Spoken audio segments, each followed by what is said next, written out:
This is Graciela Salinas, and today we're going to talk about ultrasound-guided IV catheter insertion. So that's a long name, but it's a short video. What you're looking on your screen is an ultrasound machine, of course. It's a very simple to use because we really don't change too much of the settings. The main settings we're going to be dealing with is the turn on off button, which is right here. And then the frequency or the depth of the ultrasound. So if the vein is too deep, so that you can go deeper in what you see on the skin, or shallower, then to bring it back up so you can see whatever is the needle, the vein, so that you can see it.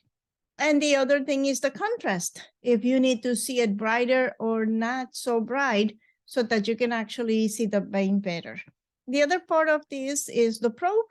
The probe is here, and I'm going to show you a much closer screen on this. So basically, it's a very simple tool that you can use. You know, nowadays, about, I'm going to say 90% of the patients in the hospital require IV access. And some of them are very hard sticks. In some hospitals, like the one that I used to work, we had an IV team. What did that mean? That whenever I have an order for an IV, I can try first if I had a chance and if I knew that I was going to get it right away. Otherwise, I could call the IV team.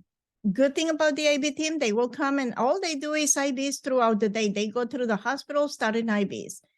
But since they are the experts, usually we will call them only whenever we have attempted once and couldn't get the IV started. Then we will call the IV team, who are the experts, and then they will be able to do it. Most commonly, they use an ultrasound to guide the insertion of the IV catheter. And they also are the ones who are certified to start a midline or a PICC line, peripherally inserted catheter, or midline inserted catheter. So PICC line will be, I'm pretty sure you're familiar with it, the one that you start peripherally and can go all the way to centrally. Or midline, you start higher, like in the cephalic vein, and then can go into the heart. But again, you have to be well-trained. Some teams are called IV teams. Some teams are called venous access team. Either way, they do the same thing. So here, no gloves. And that was on purpose. I wanted to talk about a couple of things here. But first, let me show you. This is the probe. The probe, usually you will hand it with your non-dominant hand so that you can move it. And then that frees you up with your dominant hand so you can start the IV. What I wanted to show you here, of course, you have to wear gloves. But in this situation, we're putting some gel. You always have to put gel so that it will facilitate the needle insertion of, it will facilitate viewing of the vein. I want you to pay attention to the angle. Usually we were told that we have to insert the needle at about a 45-degree angle. So this is about a 30-ish, 40-ish degree angle that is starting. Now, I wanted to show you this without the gloves because that's infection control. Always wear gloves. But not only that, whenever you're using any piece of equipment, you're going to have to make sure that you clean it before and after patient use. You clean it in between patients. There are some places where they have a cover for the probe so that you can change it, throw it away. You still have to clean it even if you use a cover. But you have to use some kind of infection control whenever you use medical equipment that is shared between patients. So here is a better picture. Now we're wearing the gloves. Now the angle has changed. As you can see, the angle is much more straight.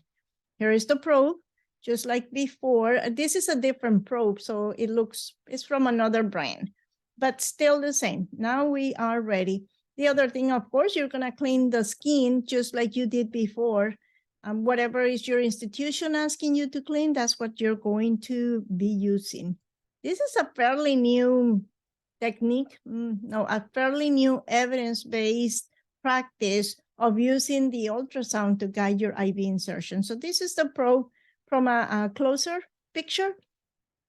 And you can see this is where you will put the gel, or you will put it right on the skin, but this is what is going to be in contact with the skin, so you have to really clean it before using it on different patients.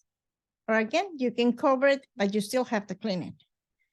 The other thing we need to know, and I don't think this is different from Mexico, is the size of the catheter. We know that sizes like 16, 18 are the larger bore, and sizes like 22, 24 are the smaller bore. But the other thing that I want you to pay attention is the length, because we have been doing this blindly. Whenever we were inserting a catheter, we were just kind of palpating and then inserting the needle to get to the vein. Now, when we have learned with the ultrasound-guided IV catheter insertion, we have learned the depth that we have to go through, and we are using longer and longer needles than before. And I'll show you in a minute. So first thing you're going to have to do is select the vein. Where are you going to start it? Like I was saying, the basilic and cephalic veins are pretty nice for midline. They're higher up, but I wouldn't start there for a peripherally inserted catheter. I will start lower, most commonly in the forearm.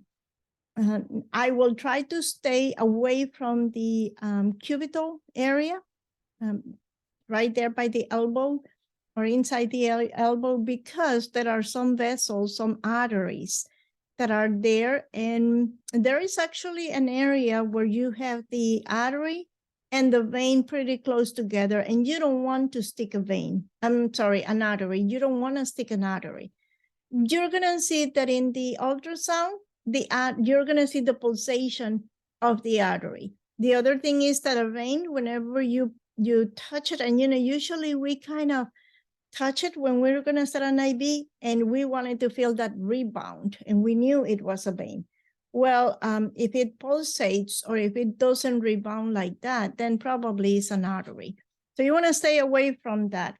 In this picture, you can see that the veins are a little pale compared to the arteries. So you want to stay away from the arteries, but you want to know where you're going to place it, because when you document, then it's better that you document, not that only you put it on the forearm, but if possible, what vein did you use? Okay, so here's the first picture. And right here is the vessel. So in this way, we're looking at it when we put the probe perpendicular, and what you're seeing is the whole of the vessel, so that you know where it is. And of course, if this was the skin on top, then you will say, okay, it's this far. And as you can see, it gets deeper. If the vessel was like here, if you will say, oh, this is the vessel, then you will change the setting so that you can look farther into the skin. But here, this one is fairly shallow. So in that situation, we were talking about how to insert it. So you can hold it. And again, if you can see, and this is just for demonstration, this is not a patient, so there are no gloves. Remember to wear gloves. And this is a syringe. So all we want to do is to stick the vein or the vessel.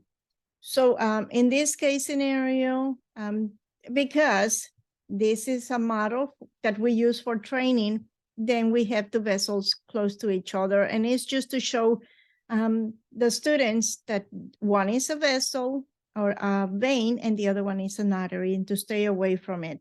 But as you can see, the angle is pretty straight. You have to go straight, not like we did before. So if you put it in this way, this is what you're going to see. You're going to see a hole, and this bright spot right here, that's the needle entering into the vessel. So that's good. You want to forward it a little bit more, get for sure, enter into the vessel before you advance the catheter. And this is the sagittal view. And what you see is that now this is the needle and it's entering. As you can see, this is the tip of the needle, but you can see how much of the needle you need to go through the skin. So that's why we need at least a 2-inch long needle, because you want to get for sure in there and advance a little bit before you actually dislodge the catheter.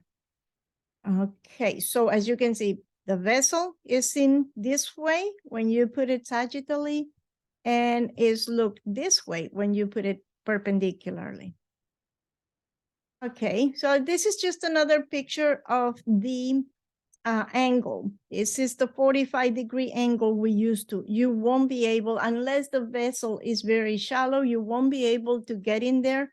By the time you get to the vessel, you may have a very little left of the needle, and the catheter will be barely in the vessel. So you want to have a higher angle, 90-degree. And here it is again. Now you can see this is the needle.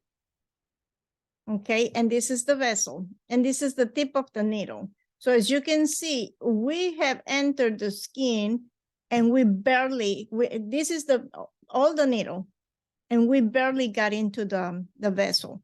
So if you start an IV like that, and that's how we learn at a 40-degree angle, and if you do it this way, then what's going to happen is that the catheter is going to be barely in there, and high chances of getting an infiltration, a needle getting out of the vessel.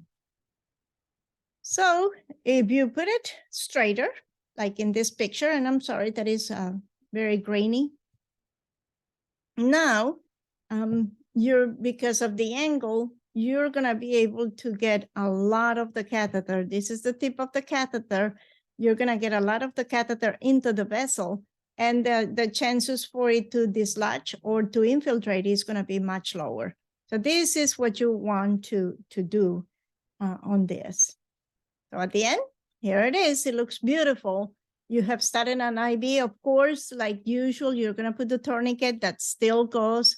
You're still gonna have to clean the skin and prep it so that you can do it. We put the tegaderm and secure it so that you can, so that this can last and the patient can feel comfortable. Well, this was just a quick overview of the ultrasound-guided IV access, and I hope that you like it. Today is Friday. I said that this work was going to be for the week of the Nurses Week on 2023. If you are pursuing a nursing career in the United States, I really, really pray that next year we're going to be celebrating together here in the United States. Whatever your job will take you, but hopefully you will be able to come and we can meet and get together so that we can continue to help each other, even in this country. Have a blessed day.